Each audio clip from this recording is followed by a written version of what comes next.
Hello, everyone. Hi, and welcome to Ignite. Can you all hear me? I don't even need the microphone. As you can tell, I'm pretty loud. I am Julie Jenkins. I'm one of the coordinators for Ignite Sarnia. Back here we have Karen Minty, and Megan, I think, is at the bar.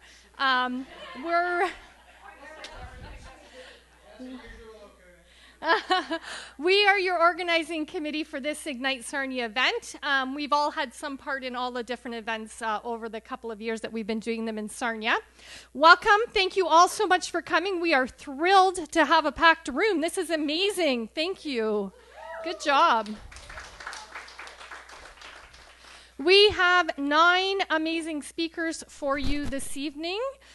Just so you kind of know the format, we're going to have a couple speakers. We will have a bit of a break, an intermission in the middle, so you can get another drink, and then more speakers after the break as well. Everybody's got one of these, right? Grab out your phones, connect to your social media right now, and let everybody know that you're here at Ignite Sarnia. So tweet it out, Facebook it out, let all your friends know that you're here, that there's still lots of time to join us. We've got more space. We can fill up the room and get some more people out. Thank you all so much. I am going to turn it over to our MC for this evening, Karen Minty.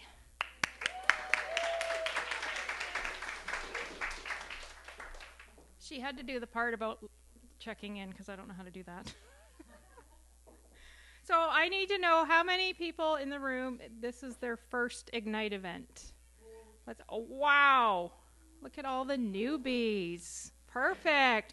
All right, well, I'm going to give you a little explanation of what Ignite is. It is a fast-paced speaking event where participants speak about their ideas, personal or professional passions, accompanied by a 5-minute slideshow of 20 slides that auto-advance every 15 seconds, regardless if you're ready for it to advance or not. Throughout the evening, I'll give you little tidbits about how Ignite started, what it's about, but in keeping with our motto, enlighten me, but make it quick, we'll get on with the speakers. Our first speaker is Melissa Hoadley. Do you know what learning improv will do to you? Melissa has studied improv at both Second City in Chicago and Upright Brigade in New York City, and she can testify about its side effects. She's a literature nerd who enjoys drinking on patios and beating people at Jeopardy. Her unique talents include finding the perfect gif for every conversation and real-life cosplay of Karen Walker from the show Will and Grace. Anybody remember that one? Yeah. So you'll need to talk to Melissa about Karen Walker after. So I would like to introduce Melissa Hoadley. Come on up.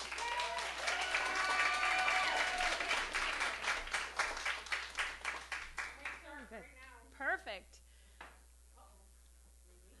3 ways improv will make you a better person. So I'm going to talk about the me before really quick. Before improv, I was terrified of public speaking. I would rather get punched square in the face than do any form of public speaking. When I was in university and school, I would talk really fast, like I probably will. What is improv? I got a definition from Wikipedia, and I'll say it really fast. It is a form of theater, often comedy, in which all or most is unplanned and unscripted, and it is created spontaneously by the performers. There's a few rules.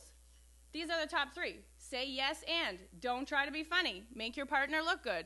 I think that's a little preview for some of the 3 ways that it's going to help you change your life. Let's see. Oh, okay. So the number 1 way is you will face your fears. I think that I have self-diagnosed social anxiety. So for me to do improv, I would feel sick. I would often disappear into the bathroom at the very beginning. But here's part number 1. Turn off the judgy part of your brain. So if you are thinking about what you're going to say, and if you're in your head during improv, you are doing it wrong. That's something that's going to help you in life. Oh, good. Be here now. So, what you need to do in improv and in life is react to the last thing that's said. Look at your partner. React to what is going on in the room. These are things that will help you in real life and our improv rules. Wow, 15 seconds is really fast. Embrace risk. This is me at improv camp with my improv idol, who is the funniest woman in Chicago, literally got voted that. I was completely drunk. I got picked out of everybody there. This is us again. Everybody there to perform with her in front of a bunch of professional improvisers. Did I want to do it? Yes. Was I terrified? Yes. Did it go awesome? Yes. Yeah. It was fantastic. And the more you fail or the more you succeed, the more you set yourself up to fail or succeed, the easier it is, and the easier it is to put yourself out there. Oh, be less of a jerk. Improv will definitely teach you to be less of a jerk because one of the rules is make your partner look good. And if you do that in life, you will be less of a jerk, and you will have better professional relationships. It's not the you show unless it is. So make your partner look good. In life, it's not the you show. You can't go out and showboat every single thing you do. I mean, you can, but you're a jerk, and people don't want to work with you. Put down your phone and be real. This, I wish, was a thing in real life all of the time. Whenever somebody is using a phone in improv, that's shorthand for they are a jerk or they're not interested in you. I feel like that is the case in real life as well. If you're with people, be with them. Eat that hot dog. Here's me eating a hot dog. I always do this, and I just do it to start, and then stuff goes on around me, and I still eat the hot dog. This is about committing. Once you commit to doing something, stay with it. Finish the hot dog, then do the thing. This is improv camp, and it's a camp where adults go and sleep in bunk beds and follow all of these rules and make great friendships for 4 days. And that's how I know that improv will change your life, because those 4 days changed my life. Retire richer. This is shorthand for how improv will help you in business. There's a lot of articles about it. That's us at an old people's show where we dress as our future selves. It's called Senior Citizen Kane. Frank brings the potato salad and you bring the and. So this is in business and when you're in meetings.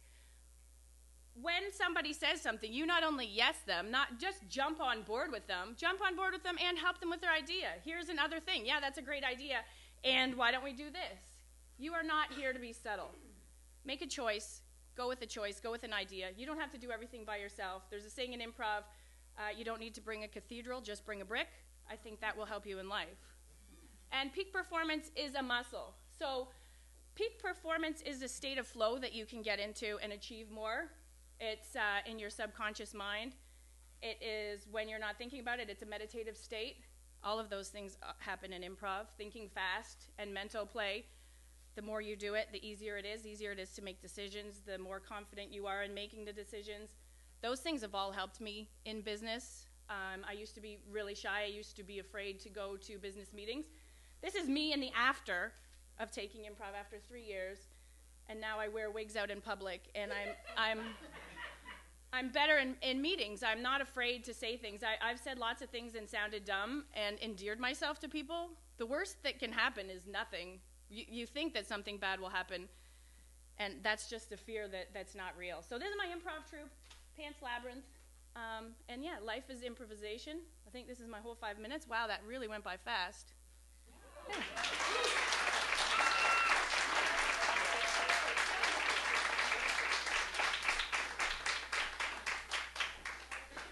Yes, 5 minutes can be an eternity, or it can feel like it's 10 seconds. Could go either way. So a little bit more about Ignite. Our event motto is enlighten us, but make it quick. Exactly that. You have 5 minutes, not a second more. The presentations are meant to ignite the audience on a subject, to bring out awareness, thought, and action are generated by the subjects presented. So like we said in the application, we like a wide range of topics for everybody to get into. And on that note, Mike Kent. You ready, Mike? All right. He is an all-around naturalist and educator who completely threw us off because in his picture he had his hair up. He was recently awarded Sarnia's 2018 Eco Warrior for his work with local conservation and community groups. He has led tours for Worldwide Quest Nature at Point Pelee, Trinidad and Tobago. He's also worked as a park naturalist in Ontario's Killbear Provincial Park and the famous Algonquin, as well as a tour manager at Monteverde Butterfly Gardens in Costa Rica. He gets around. So he has so mushroom in his heart for plants and animals. Did you get that? Mike's speech tonight is mushrooms more than just a pizza topping. Welcome, Mike.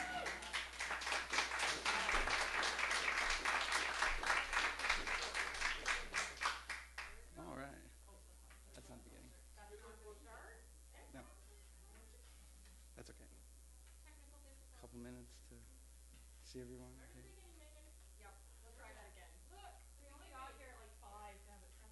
I'm not going to introduce myself, so I'm just going to get right into the meat, potatoes, and mushrooms. Although mushrooms are found with vegetables at the grocery store, they're distantly related to them. In fact, fungi are more closely related to humans than they are to plants. Tonight, I hope to illuminate the many roles these strange creatures play and how essential they are for life on Earth. Mushrooms come in a mind-blowing array of colors, shapes, and sizes with equally as interesting abilities. Forget blue whales and giant redwoods. The biggest living organism is a fungus that is almost 4 kilometers across, and you'll hardly ever see it. We can all agree that mushrooms tend to look like the male anatomy, but just like humans, beauty takes shape in many forms. Hashtag body positive. Cheers to mushrooms, because yeasts are a type of fungi crucial to the fermentation process that makes bubbles in our beer, wine, and bread. So, cheers to that.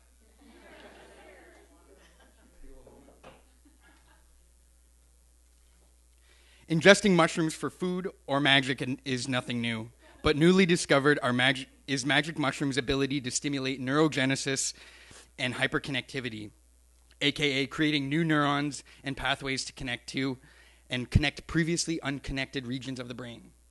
Okay, magic mushrooms are illegal, but penicillin is not. The discovery of a type of bread mold in 1928 led to the creation of antibiotic drugs that has saved over 200 million people. Another importance to human health is food security. So as a pesticide, fungi can hijack insect brains to create zombie ants that infect whole colonies. These pesticides are organic, harmless to humans, and have a low environmental impact. I have so much room in my heart for mushrooms, but they're not always fun guys. Parasitic fungi can destroy thousands of hectares of forest. Oak wilt is a fungus only 250 meters from our borders that could devastate many of our local trees. Trees and below the knees, mushrooms are everywhere. And even each one of us harbors between 9 and 23 different species of fungi on our own bodies. But when things get out of whack, you can get athlete's foot, jock itch, and even asthma can result. When you look at a mushroom, you can think of it like an apple on a tree. This is the fruiting body. The seeds are called spores, and they come from here. And the tree is hidden below the ground as an underground network. The underground network is called a mycelial network, and it penetrates the forest floor, performing roles better than tree roots themselves. They're more absorptive, and they cover a greater surface area, and underneath every single footstep, the soil can contain a network of almost 500 kilometers of mycelium. Tree roots and some mycelium form a network together that has been called the Wood Wide Web. The tree has something the fungus needs, and the fungus has something the tree needs. The tree wants minerals, the fungus wants sugars. Part of nature's cleaning crew, fungi recycle carbon, hydrogen, nitrogen, phosphorus, and minerals from dead plants and trees into usable nutrients for the living.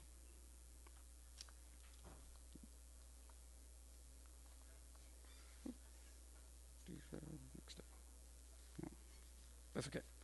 Mix up. With these networks, fungi and trees can link together and trade in the Wood Wide Web their minerals, 20 to 80% of the sugars that trees produce. And like a bank, the fungi will store the sugars and repay the trees during difficult times.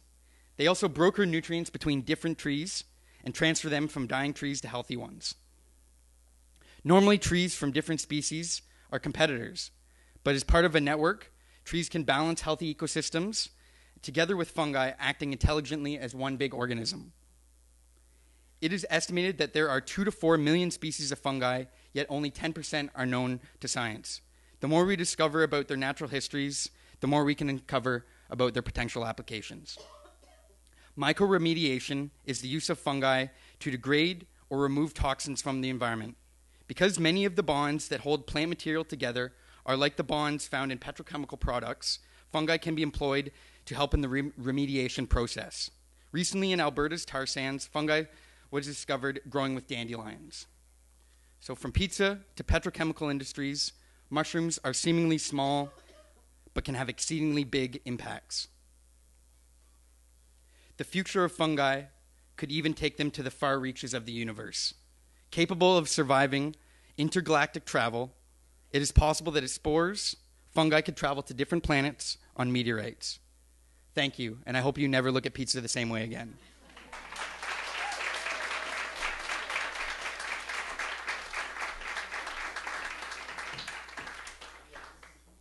That was awesome. When I was in university, I used to order pizza with pineapple and mushrooms, and I used to call them up, and I'd say, I want fruit and fungus, and they'd know exactly who I was and where to deliver it. The only one that called it that. So the Ignite format, as you probably noticed, is meant to grab and hold an audience's attention by being very concise, quick, and visually stimulating. You might want to consider this the next time you have to give a presentation to a bunch of ADHDers. It really keeps them motivated. So our next speaker is Carrie McEachran. When she isn't spending time with her family of 7 dogs, 2 chickens, and 3 ducks, she finds some time in there to be the executive director of Sarnia Lambton Rebound. She's also the founder of www.frevolution.org and is currently writing her first book, exploring what makes women successful in leadership. She's past president of Rotary Club and has participated on local and provincial boards, and most recently, North Lambton Community Health Center. So with her speech, The Adventures of Archer and Yukon. Please give a hand to Carrie McEachran.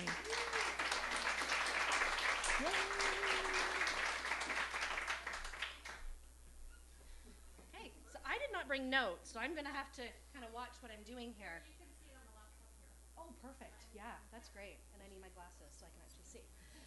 Okay, so how much fun is having 2 ducks? The Adventures of Archer and Yukon. Those of you that know my family would know we're a little chaotic. We're a family of 7, and we decided we needed a little bit more chaos in our lives. Introducing Archer. Archer is an Indian runner duck who has become a big part of our family. This is the day we brought him home at 8 months old, and from there he just kind of took over. Archer loves to help. Right here he's helping our oldest son, Logan, who's now in his 3rd year of engineering, doing his homework. So imagine an engineer with duck poop on his scientific calculator. Didn't sit well. Archer also really loves to help cook. Typically when my husband Matt is cooking, Archer jumps in to help. So I think actually Archer's taught Matt quite a few things about cooking and chores around the house. So Archer also has taught Matt how to make the bed. I'd also like to add that this happens when I'm not at home, because I have this thing about duck poop around my house. So, but Archer likes to jump in and help when I'm not home, and he keeps everyone in line. Archer is also a real jokester. He had this great idea when I was working on my master's a few years ago to try to sneak in and scare me while I'm doing my homework, and actually he really did scare me. So that's miss. Archer loves to read, especially Back Home's magazine. So my husband built a chicken coop, and I'm sure that Archer found this information in the Back Home magazine and taught Matt how to build a chicken coop. So he's quite, apples. It was his idea, Archer's idea, to plant these apple trees that we have in our backyard, and he loves to be around the apples, likes to stop and smell the roses. He's a real card. Archer does not like to wear his duck diaper. And yes, there are duck diapers out there. So he challenged us. This is the first day we tried him with this. He was very upset at me for trying this, but he was a good sport. So we realized Archer had something missing in his life. The way he was interacting with this duck decoy made us realize he was a little lonely. And he was starting to act like the chickens that he was hanging out with in the chicken coop. So we decided we need to do something for Archer. Introducing Archer's new friend, Yukon, who we adopted. So now we have 2 ducks in our house. Yukon is very quiet, very sweet. He was 8 months old as well when we adopted him, and he's just a real sweetheart. So now we have Archer and Yukon. Since the two of them have been together, they've been inseparable. The day we brought him home, Archer went running over and literally did this duck hug where he wrapped his neck around him, and he was so excited. So these two are just two peas in a pod. They like to get dirty together, and they like to bath together. I'd like to also add this bath happened when I was not at home. So they're a lot of fun together. Always getting into trouble. Again, here's the two of them running around the house. Shh, don't tell Carrie is exactly what they're saying to each other at this point. They're always running around, chasing each other. They like to hang out and watch TV with our kids. Every once in a while, they're known to hang out with a bunch of hens. So there they are, hanging out with our chickens as well. And they all just live together in harmony. It's pretty cool, actually, how well they get along. Archer wanted me to let you know that we won a prize. Archer's won a prize. I couldn't find a picture. So he wanted me to show this picture of his friend, the chicken who won a prize at the Brigden Fair, and two of our kids. Yukon. Yukon is the protector of the chicken coop. I swear, every single night this happens, he sits outside and he waits for darkness. Everyone else has gone to bed and he protects the coop. It's kind of cool how he does this. So, if we're not crazy enough, we decided to add another duck recently to our collection. So this is Daisy. Daisy is 2 weeks old tomorrow. We decided we needed to have a little girl. So Daisy's living in the house with us. She is a ton of fun. She follows us around. She poops all over. And she just likes to crawl up on people's shoulders and their head. She's been stuck in my hair so many times. So there she is. I took her to work one day. As Karen mentioned, I work at Rebound. And the kids had so much fun with her that day. So I'm thinking she'd be a pretty great therapy duck. So that is our crazy, chaotic family in 5 minutes. And it did go by very quickly. So.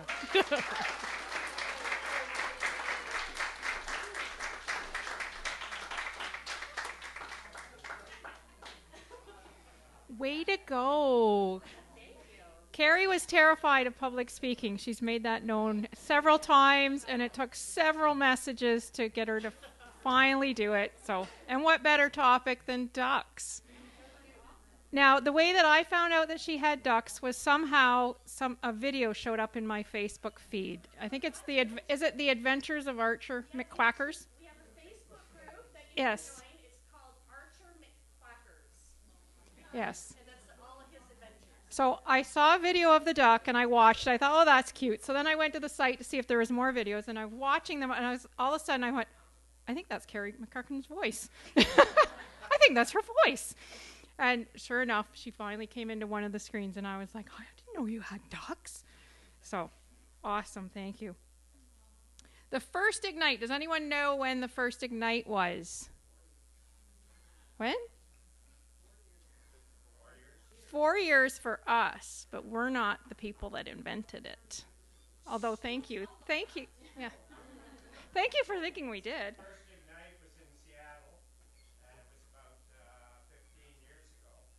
It was started up because of people going to conferences and having somebody talk for an hour and really only saying 5 minutes worth. Exactly. There's our history buff in the room. Yeah. Yes, in 2006. Oh, you're pretty damn close. 2006 in Seattle by a bunch of engineers who normally talk on and on and on and on, and a little bit more, and add a little bit more detail to that, and then get completely off topic and talk a little bit more, and then some more, and then wrap it up for another 10 minutes. So it was invented to get them to get to the point very, very quickly. And it works. If you've ever given an Ignite speech, they're very hard to write because you think that 5 minutes is about 12 pages worth of stuff, and it's not. So it was born out of the desire to combine amazing ideas, networking, and quick. So On that note, our history buff, Bob McCarthy, since retiring from teaching at a secondary school in 1998, or as Bob likes to say, I retired last millennium, he has been writing fictional history books about Lambton County's past. Some of them even involve his own family. He loves to take known historical facts and present them through the eyes of fictional characters as if they were there. His speech title is Save Skits. Welcome, Bob.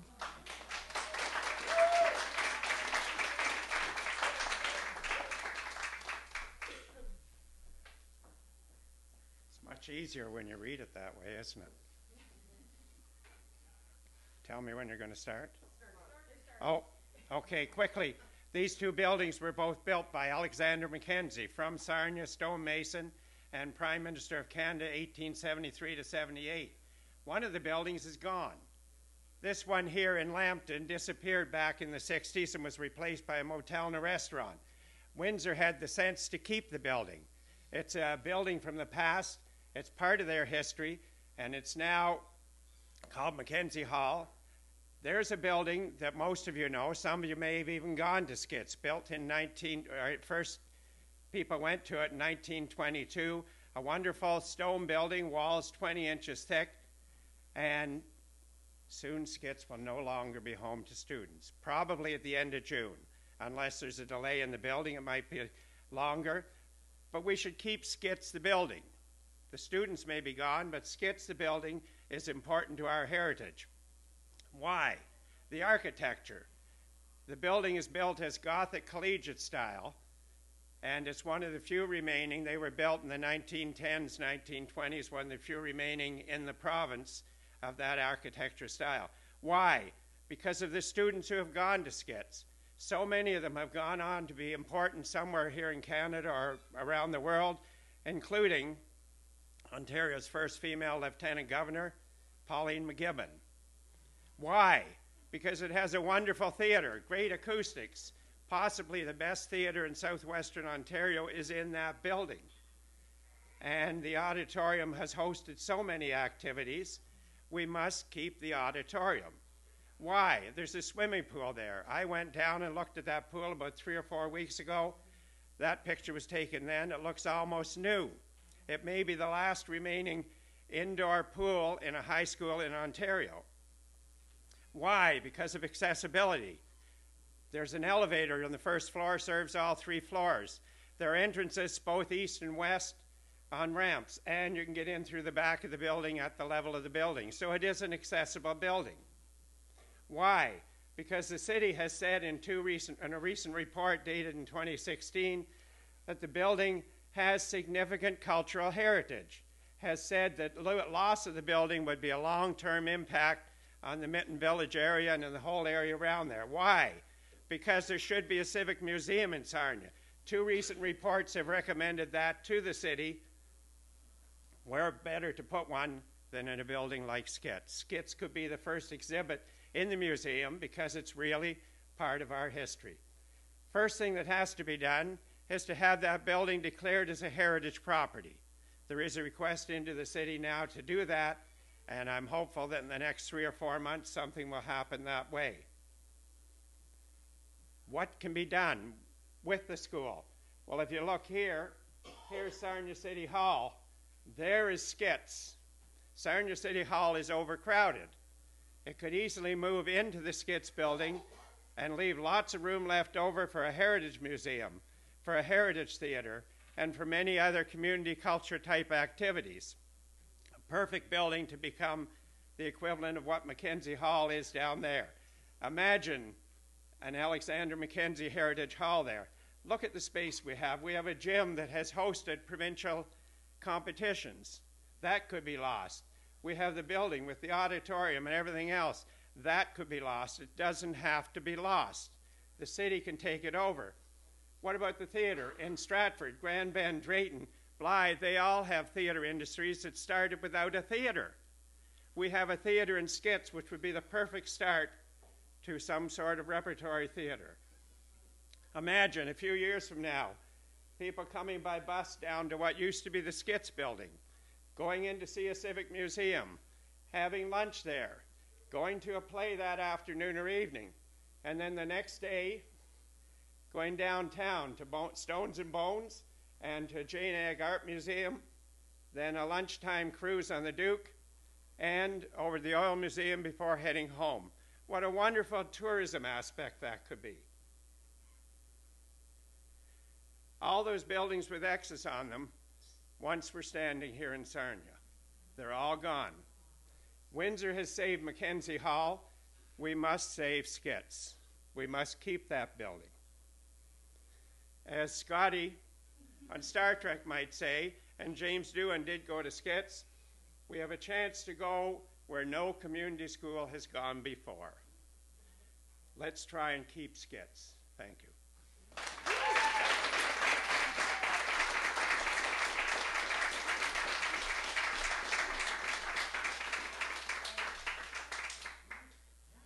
Thanks, Bob. You always bring great history to our events. So I was wondering, since that first Ignite, since so many of you thought that we invented it,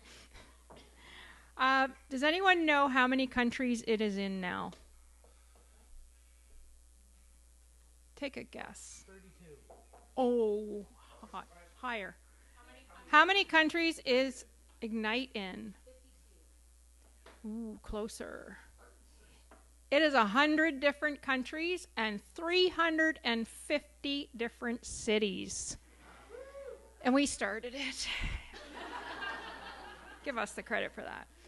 All right, our next speaker is Phil, and he is originally from Sarnia. He has lived in the United States and across Europe before moving to Japan 6 years ago. Yeah. Spoiler alert.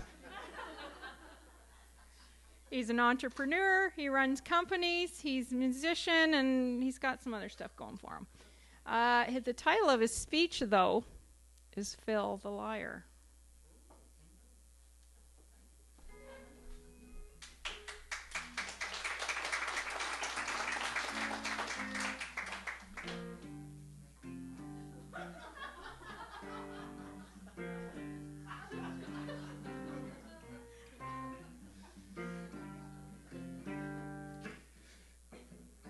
I was born in Sarnia. Oh, the slides. Oh, yeah. My nickname was Pumpkinhead. I knew by the time I was 19, I wanted to live somewhere else instead. I wanted homes, not travel. Not weeks or months, but years. So the States, Amsterdam, Belgium, Deutschland, they all became the place. And now I am in Japan. The font is bad. Pretty much I don't have anything else to say. So the rest of the slideshow is just going to be pictures of my dog. Hope you enjoy them all. Of course, I'm joking. I could talk about Japan. The weirdness, the food, but what good would it do? I'm living my life, not you. Sometime back in the 80s. Wait for it. A lot to answer for. I moved up to Toronto. I wanted to play, and I played. But that's not success, you know. I didn't have any money. I didn't have a life. I read a few books. I learned a few things. Like, what you accept is what you get in life.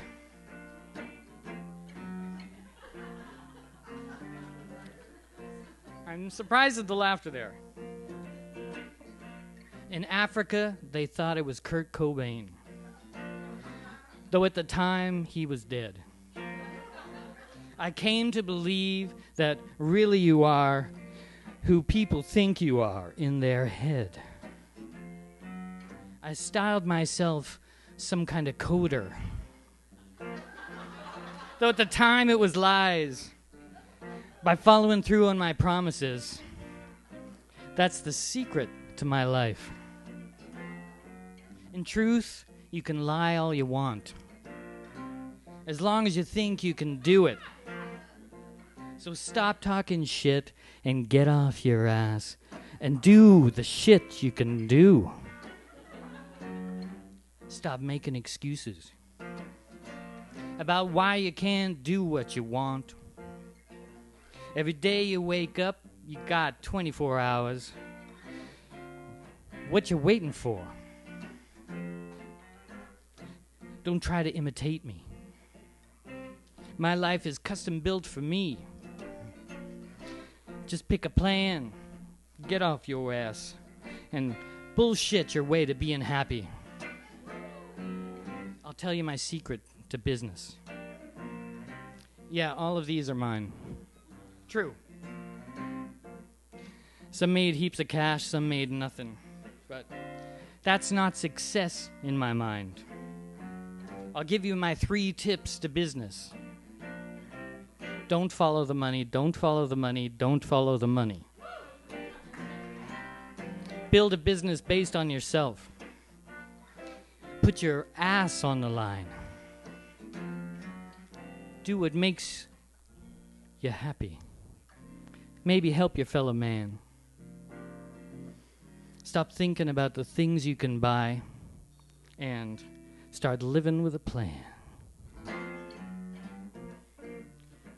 Eat some food, preferably in Japan. I've eaten some pretty strange food in Japan. Here it comes. Oh yeah.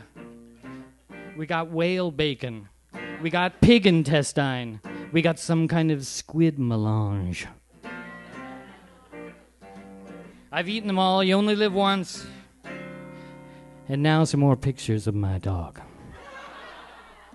Thank you.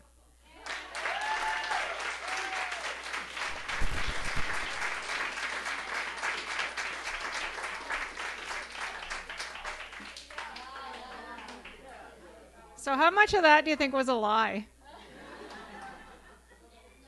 No way to tell. It's not really pig intestine. Okay. It's worse than that. Okay. On that note, we are going to take a break. We have 4 great speakers coming up after the break, but if anybody needs their drink refilled, now is a good time to go. If you need to go to the potty, they are in the little hallway on either side. There's not a men's and a women. It's both. It's anything goes. So we don't have to have one where there's 2 guys and another where there's 16 women lined up. Just go to them all. So we'll come back in about 15 minutes if you want to grab a drink.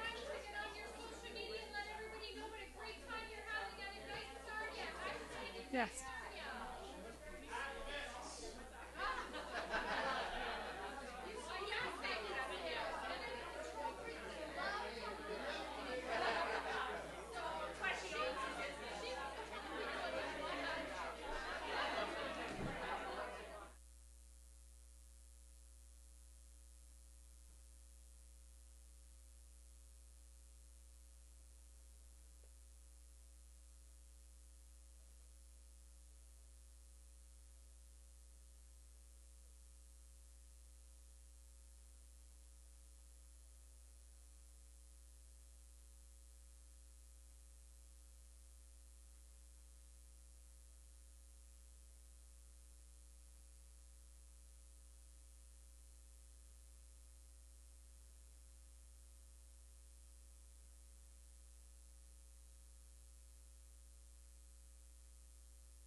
anybody wants to grab their drink, we're going to come back in about 5 minutes. So this is your last chance to go grab a drink really quick. I'll give you 5 more minutes to use the loo and grab a drink.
Doesn't sound like it's working.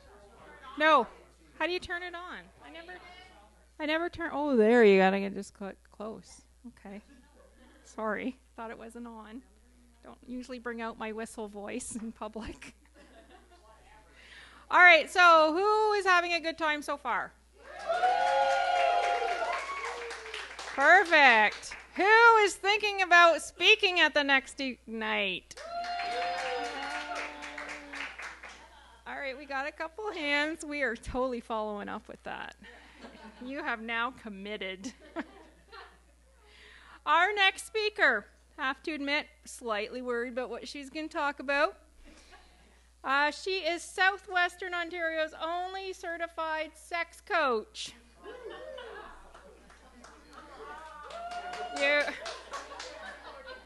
You would have liked to be a fly on the wall when we discussed that one. She believes that sharing knowledge around sex and sexuality will help break the stigma of what could be a very touchy subject. She's here tonight. Yeah. There's a Mike Kent pun for you, a touchy subject. So basically, we saved her for the second part because who's going to leave when the sex coach is talking right after the break? Seriously. So she's here tonight to educate us, so buckle in. The show is about to start. Alexa Leonard.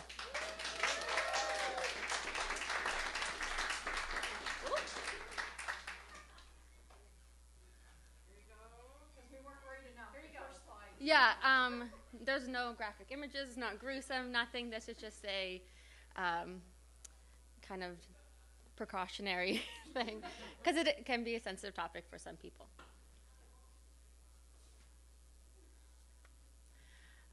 First slide, obviously, sex. So this first slide, I just want everybody to kind of think what this word means to them. Yes, it's big, it's bold. What comes to your mind when you first see the word, when you first think of it?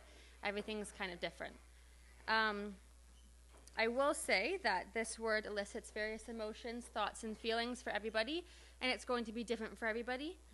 And some it might make you uncomfortable, and I apologize on behalf of that.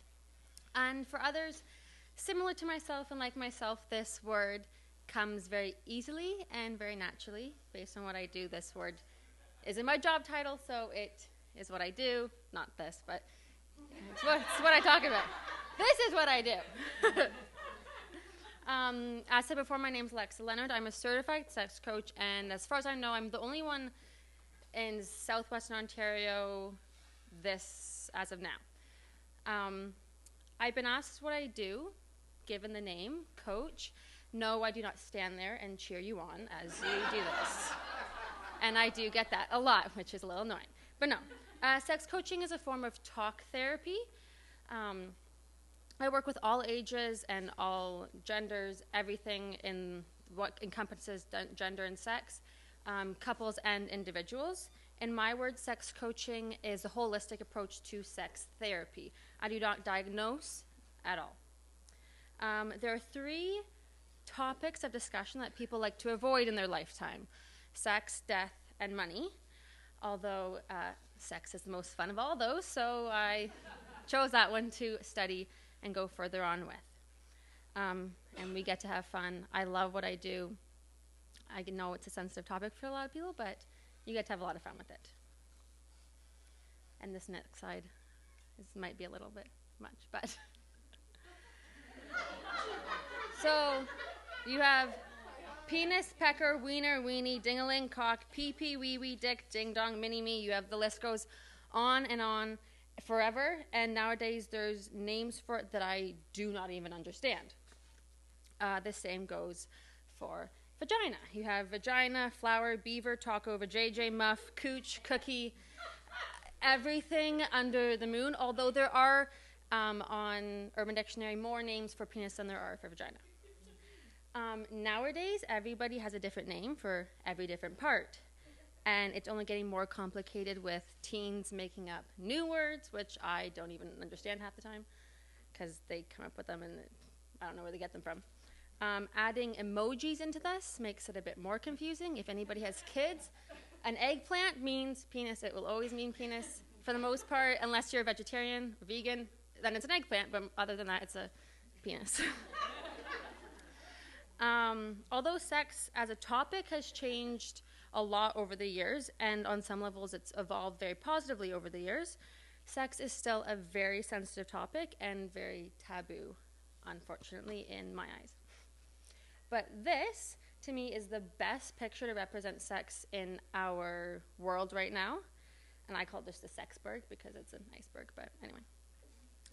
We teach ourselves and our kids the basics, which is just the top, everything that shows. And we leave the rest to either, for ourselves to either learn later on, to just ignore, or just to leave to our imaginations. But this is why I love what I do, because I get to reveal every amazing thing that's underneath that iceberg. Sex is not just intercourse or something that happens between the sheets. We carry our sex and our sexuality with us each and every single day. So I encourage you to bring the conversation of sex back into your lives, whether it's with your kids, your partner, or just with your friends, or even maybe most importantly, just with yourself. And I can promise you that whatever you think is probably weird in your own head, somebody near you in this room or in your life is thinking the exact same thing, and it is not weird. It is what everybody else is thinking and just don't want to say it. So thank you so much for listening to me talk about sex for 5 minutes. And if you have any other questions, I'd be happy to answer them. Thank you.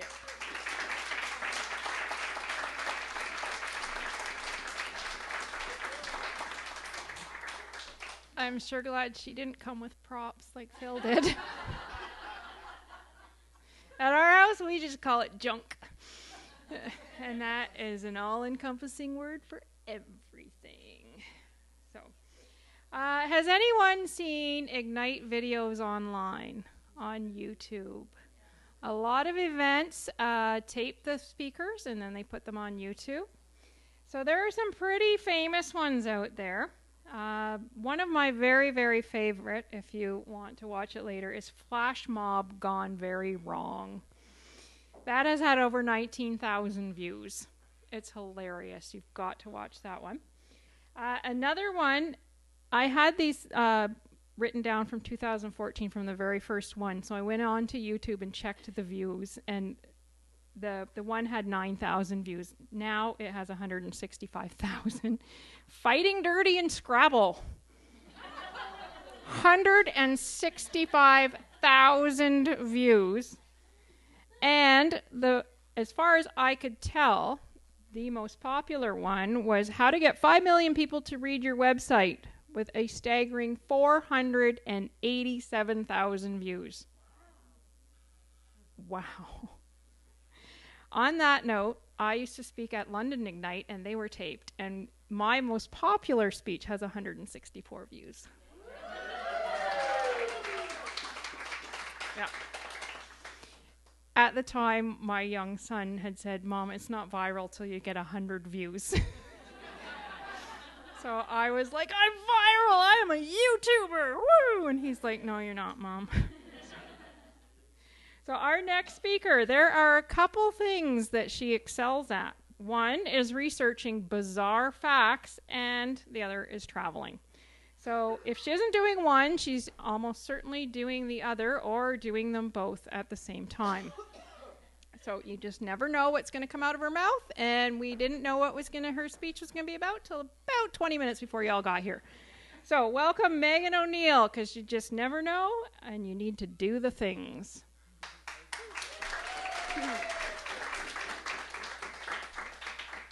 I have to say before this starts, now that I'm following the sex coach, do the things has a whole different level.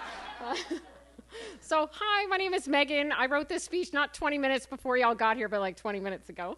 I love to travel, and people ask me all the time, like, how do you do this? How do you travel all the time? And how do you get to go to all these places? So my advice is just stop paying your bills. Just don't do it. You got that RRSP top-up coming? Forget about it. Life is short, man. Like, you might not make it to retirement, so just forget about it. Take the trip. You could live this life every day. So I go nuts to travel. I can't help myself. I want to go to all the places, do all the things. Alexa, thanks for messing that up now, that line. Travel makes you a better person. So you should stop putting away for retirement and be a better person today. There's a lot of discussion. People say, what's the difference between travel versus trip? Like, yeah, man, I don't know either. It doesn't matter. Just go. Stop doing the stuff you're doing every day. Get in your car, get on a plane, put on your walking shoes, go somewhere, anywhere else. So one of the tricks, so now my mind's on sex. This is not just for surfing porn at work. You can always search your travel in incognito mode. You travel, you look up at a price, you go away, you come back, now it's twice the price. Yes, that is a thing. That happens. The second tip I can give you is if you see it, book it. You have 4 hours by law to change your mind. So I have had so many exotic travel destinations in my shopping cart, I can't tell you. I just have never actually gotten there. The third tip I can tell you is to hack. And so this is the Canary Islands. I'll talk a little bit more about that in a second. I went to Ireland in December. It's cold and dark and it's miserable. So I Googled warmest place in Europe and the cheapest way to get there. And I got to the Canary Islands, which is Africa.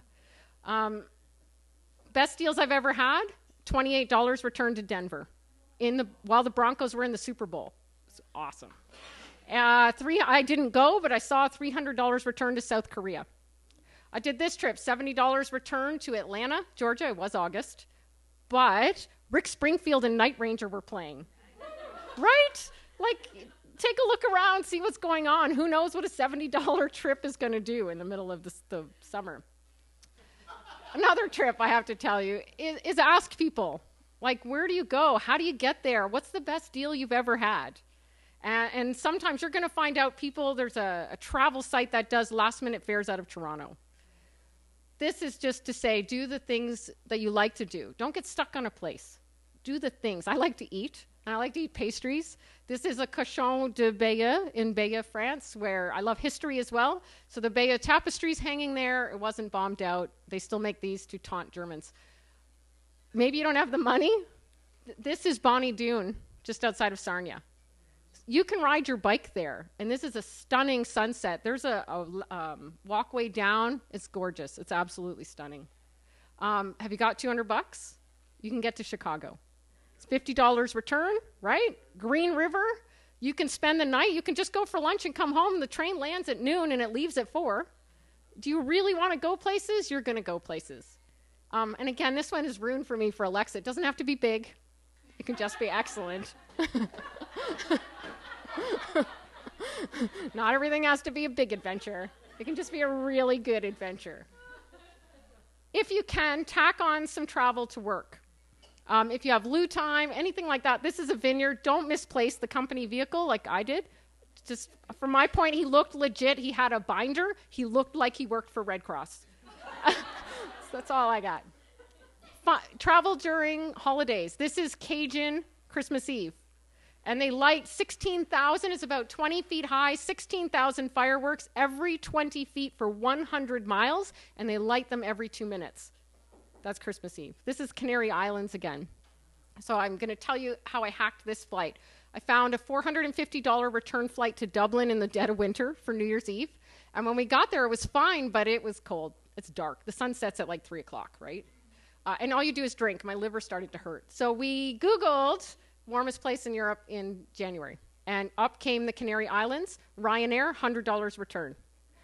Yes, $100 return. You don't get luggage and you barely get to sit, but it's totally worth it. This last slide is Williams Lake. If you really want to see the world and you really can't afford it, I highly recommend volunteering. So I volunteer for Red Cross and I go out across the country in disasters.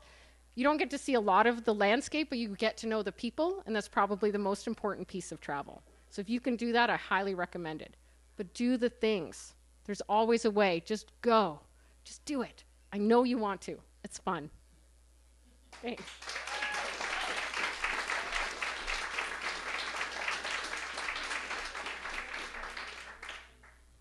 My best travel hack is to meet the people there, become friends with them, and then they'll say, oh, you should come back sometime, stay with me.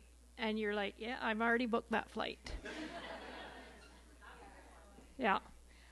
I forgot to turn my page. Sorry. All right, so we talked about Ignites and the popularity of the videos.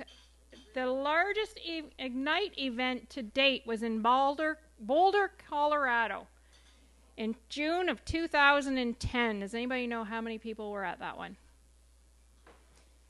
Because this is our goal. This is our magic number for the next event. We're going to beat Boulder. Higher. I think we're going to need a bigger venue, though. Just glancing around. 1,350. So there is probably about 50 of you in here. So if everybody could invite 21 of their greatest friends to come to the next one, we can totally beat this number. Okay?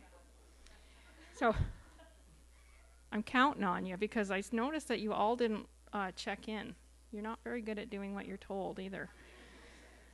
Our next speaker, Cynthia Lockery, is a writer, a mom, and a patient advocate who's passionate about helping mothers survive pregnancy-related bed rest. Now, I know what you're thinking. I know you think it's fun. I've been there. It's really not as fun as it sounds. When the doctor says, no, you can't do anything, you're like, but it's really not that fun. She's also a patient advocate helping moms and children have their voices heard in the healthcare system. She is the author of The Bed Rest Mom, Surviving Pregnancy-Related Bed Rest with Your Sanity and Dignity Intact. Welcome, Cynthia Lockery.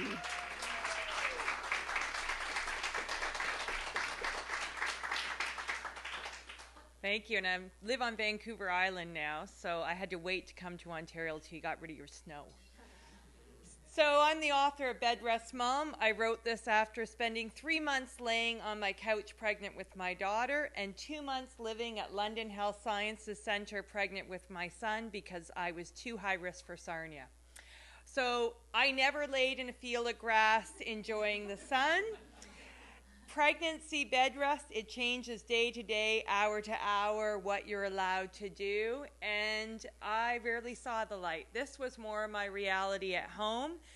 There's two types: home-based bed rest, where you cannot leave your couch or your bed for the remainder of your pregnancy. Those are for the less high-risk women. The next one is hospital-based. This is after 2 months living in London. And this is an hour and a half away from my 3-year-old daughter who was in Brights Grove. And I only saw her 5 times when I was there. And you're with people from across Ontario. But a lot of the challenges are the same. I had rainbow babies, so my babies both followed miscarriages. So there's the stress of that. There's also the guilt and anxiety of what's going to happen. I was trying to raise a child via FaceTime. Food is always an issue for pregnant women. Now throw yourself in a hospital bed and eat 3 solid meals a day of hospital food. This is how I bonded with the moms on my floor. We hated Salisbury steak night and we found Swiss chalet takeout. At home, my husband with our daughter worked in Vancouver. We lived in White Rock, and he had to, at 4 o'clock in the morning, make every piece of food I could eat during the day, put it in a cooler next to me, and then drive to White Rock. My friends were amazing. My baby shower with my daughter was on my couch. And the best thing you can do is come and visit us, and not just people on bed rest, people who are sick. Too many people didn't want to come, so there's a lot of isolation. Don't ever be the lazy visitor. Don't come and expect coffee. Do some work. There's laundry to be folded. There's dishes to be done. There's so much work, and we can't do anything. I know one woman who had sticky notes on the door. You don't do anything without grabbing a note that had a chore, which I loved. Be in the driver's seat. I had to go to so many appointments, but I wasn't allowed to drive. My husband worked in Vancouver. So I had people that would drive me to my appointments, and I'd get permission to go down to the ocean and eat ice cream. There's my kids where we live now. It's horrible, I know. Help with the kids. Come and help with the kids. Dad needs help. My parents, when we lived in Brights Grove, they had to be parents all over again. Be prepared for the roller coaster of emotions. You probably know, within 5 minutes, you can have 10 different emotions going. So if you're going to be there, be prepared. There's lots of ups and downs. And the big thing is there's a lot of mental health issues that no one's talking about. My neighbor's baby died at 30 weeks. A woman next to me gave birth at 28 weeks. My son was resuscitated at birth. I was resuscitated. Nobody ever asked us once if we were mentally okay. So if you're going to be there, keep asking. We need your help so desperately, but nobody ever thinks. And don't say, let me know if I can help you, because that's really a coward thing. That puts the responsibility on the person. I never took baths in the water. So don't compare your pregnancy. I worked until the day before I gave birth. We don't want to hear that. Don't brag about that. Same with the birth stories. I was with a friend last night who did a home birth, and she says, every time I thought my pregnancy was rough, I'd think of you. And so she said it actually helped her get through her pregnancy because she gave birth at home. So don't share your pregnancy stories about natural deliveries and all that. There's my son. He couldn't breathe, was in an incubator for a few weeks, and we still needed lots of help because I now had to move into Ronald McDonald House and my daughter had to move in with her grandparents. So continue helping. There he is again, really struggling. Actually, I had the worst ones that were the sick kids commercials. I was like, no, I can't bring those. So, and not everything is a happy ending. I have a second book coming out about patient advocacy because of it. But at the end of the day, recognize that we're heroes. We are superheroes. My son is a hero for what he went through. I will say I'm a hero for resuscitating and being resuscitated and going out there and trying to help other moms. And I'm at the Bookkeeper this Saturday launching my book in my hometown. So come on out if you want. My next book, like I said, is Your Child's Voice, How to Get Your Child's Voice Heard in the Medical System for parents of kids with special needs.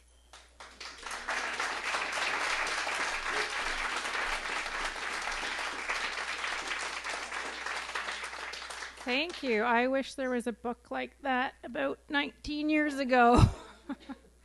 Everything rang true, and it is true. Bring food. Please, please just bring food. I wish I'd thought of the chores thing, but bring food. But thankfully, you cannot pay me $1 million to have another child, so it's not going to happen. Sorry, I don't need your book. I'll buy it for someone else, but I'm not going there. All right. So now you've had a little bit of a taste of what Ignite is. I'm sure that you are either A, scared shitless to be a speaker, or B, can't wait to sign up to be a speaker. So just letting you know that we have a Facebook page. If you do want to speak at the next one, please just send us a little message. Even though it's not for like a while, we're going to hold you to it. Like he said, you committed with your hand, you're in. It's over. So the next speaker is Kat Kabahar. So who here has ever had a bad day? Oh, that was code for do you want to be a speaker next time? Sorry. Did you take, yeah, everybody? Okay, yeah. We did the count quickly. All right. Kat Kabahar has had her share of bad days too, but luckily she's figured out a way to turn even the worst of times around with the right attitude. Bring food. She's a local award-winning artist, entrepreneur, motivational speaker who divides her time between the painted cat and traveling around North America body painting. Her speech tonight is the importance of a bad day. Welcome, Kat Kabahar.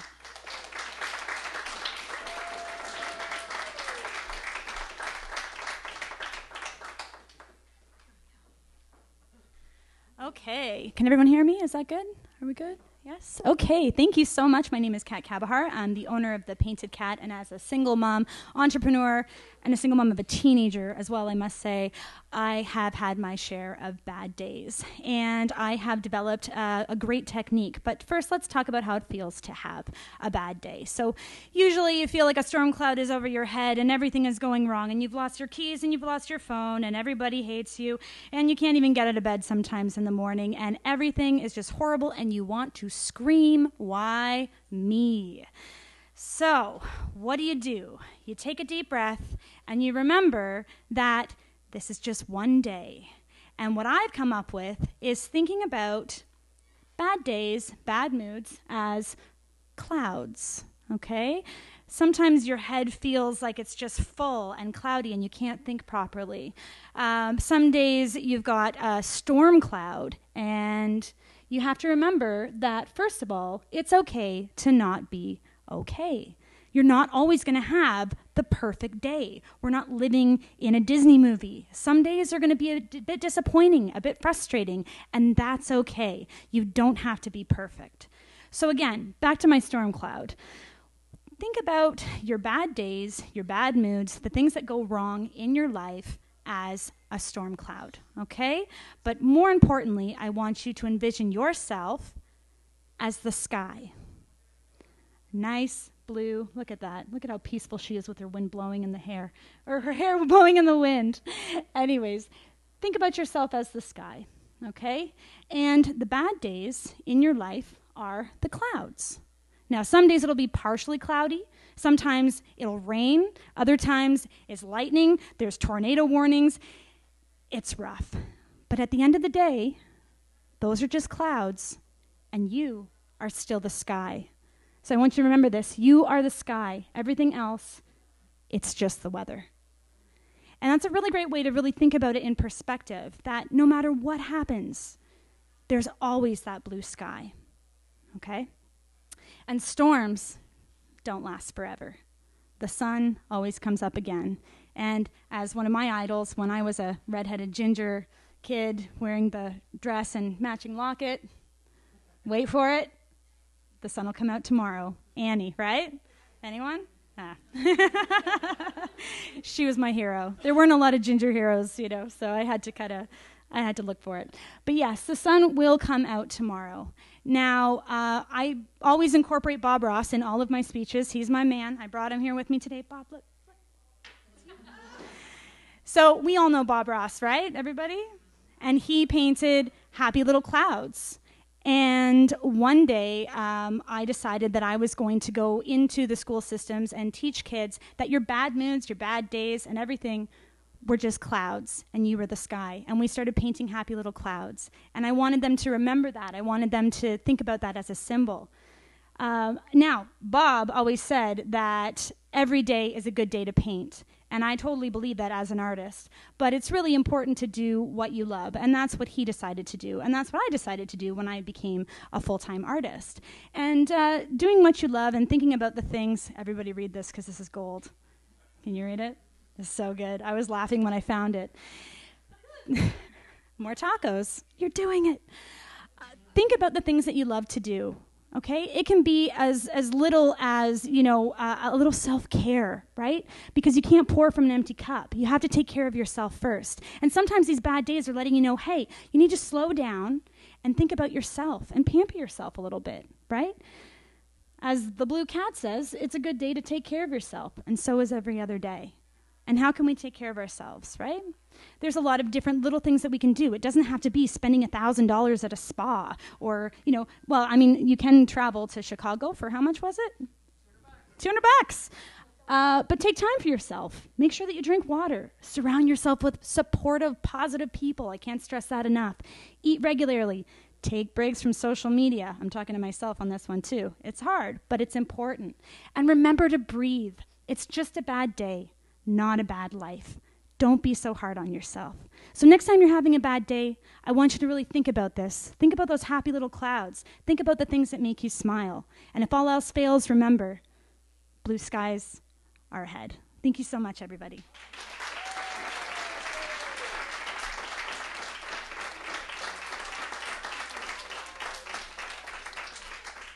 Thank you. I remember the first time as a kid flying and it was pouring rain and then you go up over the clouds. I was like, wow, the sun is still here. No concept. And on that note of happy little clouds, that is the end of our happy little cloud. We're going to blow away. But we're going to blow back into season next fall. So if you're thinking of being a speaker next fall, get on it. So the bar is still open. They'd love you to come and get another drink. This is your time to meet and greet the speakers. If anybody said anything that really totally fascinated you, get in line for Alexa. Just saying.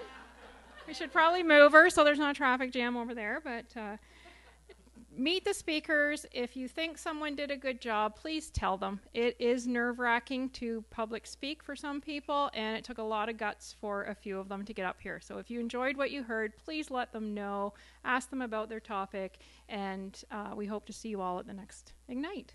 Thank you for coming.